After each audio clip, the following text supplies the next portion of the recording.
Hello বন্ধুরা, আজকে আবারও একটা আমার স্বপ্ন পূরণের ডালি নিয়ে চলে এলাম।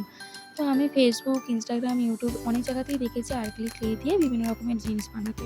আর আমারও যেহেতু হাতের কাজ করতে ভালো লাগে, তো সেই জন্য আমি এটা কিছু একটা বানাবো বলে নিয়ে চলে এলাম। তো এই যে দুটোকে মিশিয়ে এরকমভাবে সমান করে নিয়ে এই জিনিসটা বানিয়ে নিয়েছি। একটা হার বানাবো ভাবলাম, তো সেই জন্য এরকমভাবে বানিয়ে নিয়েছি। প্রথমবার করছি, তো সেই জন্য হালকার ওপর দিয়ে করলাম। যদি জিনিসটা নষ্ট হয়ে যায় ভারী কিছু করতে গিয়ে, তো সেই জন্য হালকার ওপর করলাম। দুপুরবেলা করেছি, বিকেলের মধ্যে এটা পুরো দেখো শুকনো খটখটে হয়ে গেছে একদম। আর এবারে আমি কানেরটা বানিয়ে নেব। তো কানের বানানোর জন্য ক্লেটা আমাকে বাবা মিশিয়ে দিচ্ছে। তো তারপরে আমি কানেরটা বানাবো। তো চলো কানেরটা বানিয়ে নিই, তারপর ফিরছি। তো এই যে আমার কানেরটা বানানো হয়ে গেছে, আর একদম কানেরটা তো ছোট্ট, ওর মধ্যে স্বস্তিকটা ধরবে না, সেই জন্য স্বস্তিকটা করিনি। আর একটুখানি ক্লে বেঁচে গিয়েছিলো বলে সেটা দিয়ে একটা প্রদীপ বানিয়ে ফেলেছি। আর এবারে আমি ফেব্রিক কালার দিয়ে পুরোটা রং করে নেবো। আগে সাদা কালার দিয়ে ভরে নেবো, তারপরে অন্য কালার করবো। তো এই যে আমার পুরোটা রং করা হয়ে গেছে, তারপরে আমি পুরো কালারটা অন্য কালার দেবো।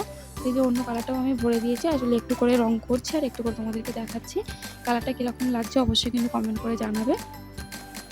এখানে আমার কানেরটাও রং করা হয়ে গেছে, আর এর মধ্যে একটা ছোট্ট প্রতিমা মতো দিয়ে দিয়েছি স্বস্তিকের সামনে। আমার তো বেশ ভালো লাগছে, তোমাদের কেমন লাগছে অবশ্যই কমেন্ট করে জানাবে। তো চলো একদম সুতো টুতো লাগিয়ে হারটা কমপ্লিট করে ফিরছি। তো এই যে আমার কানেরটাও রেডি হয়ে গেছে, হারটাও পুরো রেডি হয়ে গেছে। কেমন লাগছে অবশ্যই কমেন্ট করে জানাবে। ভালো লাগলে লাইক, কমেন্ট, শেয়ার করবে।